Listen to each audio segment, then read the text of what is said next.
வாழ்க வளமுடன். பேராசி ஆனந்தி அன்பழகன், திருவண்ணாமலை. இன்றைக்கி நம்ம சிந்தனையாக எடுத்துக்கூடிய தலைப்பு என்ன பார்த்தீங்கன்னா, சூரியன். 1955 எழுதியிருக்கார் சுவாமிஜி. 1081வது பாடலாக எழுதியிருக்கார். என்ன எழுதியிருக்காருன்னு பார்ப்போம். சூரியன் அப்படின்னாவே எல்லாருக்குமே பிடிச்ச ஒரு விஷயம். நம்ம அதுதான் தை திருநாளையும் நம்ம பார்த்திங்கன்னா சூரியனுக்கு தான் முதல் பொங்கல் வச்சு நம்ம கும்பிட்றோம்.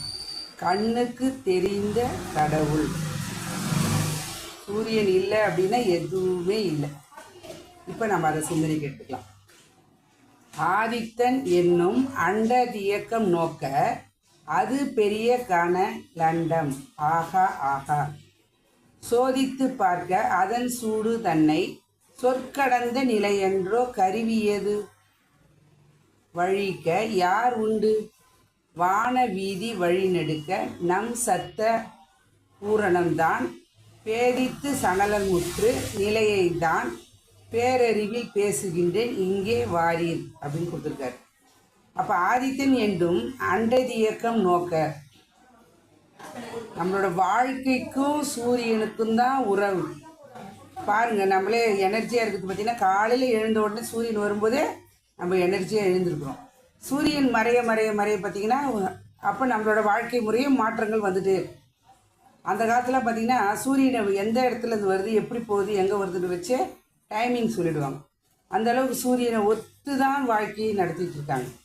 ஏன்னா சூரியன் இல்லை அப்படின்னா எதுவுமே இல்லை. அதுதான் சுவாமி சொல்கிறார், ஆதித்தனை சூரியனை அண்டதியக்கம் நோக்க. நம்ம இந்த இடத்துல தான் இருக்கான்னு சொல்ல முடியாது. அவர் வராருனாவே பிரபஞ்சம் முழுது. ஒரு படத்தில் கூட கர்ணன் படத்தில் போடுவாங்க பாருங்க, 1000 கரங்கள் நீட்டி அழைக்கின்றன்னு சொல்லி ஒரு பாடலை போட்டிருப்பாங்க. உண்மையுமே சூரியனை அவ்வளோ அழகாக அதில் வர்ணித்து பாடியிருப்பாங்க. அப்போ பாருங்கள், அது பெரிய கனலண்டம், பெரிய ஒரு அண்டம்.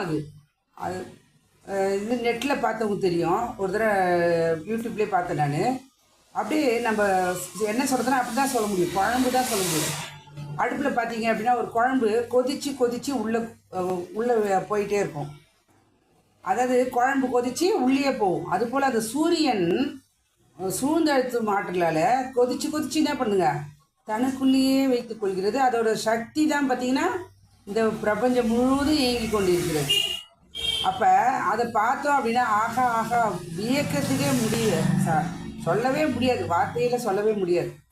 சோதிக்க பார்க்க அதன் சூடு தன்னை. அப்போ நம்ம என்ன சோதிக்க பார்க்க முடியுமா? சித்திரை மாதம் வெயிலில் நடக்க முடியுமா? வெயில் ஏதாவது வெயிலே இல்லைனாலும் எவ்வளோ துன்பப்படுறோம் மழை காலத்தில். ஐயோ சூரியன் எப்போ ஒரு வாரம் இல்லையேன்னு நினைக்கிறோம். அப்போ சூரியன் என்பது நம்ம வாழ்க்கையில் ஒன்றுக்குரிய ஒரு விஷயம். நம்ம மனவள கலையிலையும் பார்த்திங்கன்னா பஞ்சபூதத்தில் சுவாமி என்ன சொல்கிறாரு, சுவாமிஜி இது சூரியன் எலும்போடு தொடர்புடையது, வாழ்க்கையில் வெற்றி, கல்வி மேன்மை, அறிவு மேன்மை, வாழ்க்கை வளங்கள் அனைத்தையும் கொடுக்க வல்லதுன்னு. டாக்டருங்க என்ன சொல்கிறாங்க, உடம்பு சரியா விட்டமின் டி கிடைக்கணும், காலையில் சூரிய ஒளியில் நடங்க. வெயில் நேரத்தில் உச்சியில் நடக்காதீங்க, சூரியன் உதயிற நேரத்தில் 8 மணிக்கு நடங்க. அதே மாதிரி சாயந்தரம் ஒரு 5 மணிக்கு மேலே நடங்க, ஏன்னா அஸ்தமம் ஆரம்பிடும். அப்போ சூரியனிலிருந்து சக்தியை நாம் வாங்கி கொள்கிறோம், கிரகிச்சு கொள்கிறோம். அப்போ சோதித்து பார்க்க அதன் சூடு தன்னை சொற்கடந்த நிலை என்றோ கருவியது. அதை போய் நம்ம அளக்க முடியுமா? சொற்கடந்த நிலைன்னா நாங்கள் இறைநிலை உணர்வோடு அதை நம்ம நோக்கணும். அப்போ அதை சொல்ல யார் உண்டு? வான வீதியில் வழிநெடுக்க நம் சத்தான பூரணம்தான். நமக்கு சத்தானது எல்லா விதத்துலேயும், வாழ்க்கையில் அறிவிலும் சரி உடலுக்கும் சரி, அதுதான் இறையநிலை. வழிநெடுக்க அது வைத்து கொள்கிறது. பேதித்து சலனமுற்ற நிலையை தான். அதுக்கு இதெல்லாம் கிடையாது, பேதெல்லாம் கிடையாது. இருக்கிறவங்க இல்லாதவங்க, உயர்ந்தவங்க தாழ்ந்தவங்க, மேடு பள்ளம், அது இறைவன் இறை சக்தி எல்லாருக்கும் கொடுக்கணுன்றது தான் அதோட தன்மையே. ஒன்று கொடுக்குறாங்க அப்படின்னா அந்த சக்தியை நம்ம அது எல்லாருக்கும் கொடுக்குது. அந்த நிலையை தான் பேரறிவில் பேசுகின்றேன் இங்கே வாரீர் அப்படின்றது.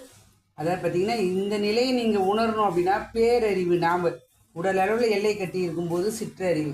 ஆனால் இந்த எல்லையை கடந்து நாம் நிற்கும்பொழுது என்ன ஆகுதுங்க, பேரறிவில் நிலையில் நின்று பேசுகின்றேன் இங்கே வாரீர் அப்படின்னா எங்கே வரணுங்க? நம்பர் 1 மனவளக்கலைக்கு வரணும்.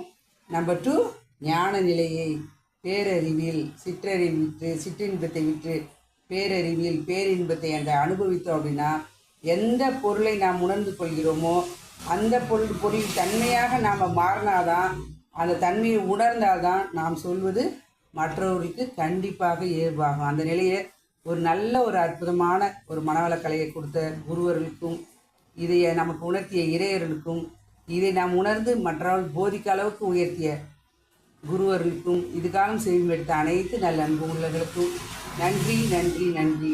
காலையிலே எழுந்து சூரியனை வணங்குவோம், வாழ்க்கையை தொடங்குவோம், சிறப்பாக வாழ்வோம் என்று சொல்லி இந்த அற்புதமான வாய்ப்பை அளித்த இறைநிலைக்கும் குருவருக்கும் இதுகாலம் செய்யும் எடுத்த அனைத்து நல் அன்பு உள்ளவர்களுக்கும் நன்றி நன்றி நன்றி. மீண்டும் ஒரு கவிதையோடு சந்திப்போம், சிந்திப்போம். வாழ்க வளமுடன்.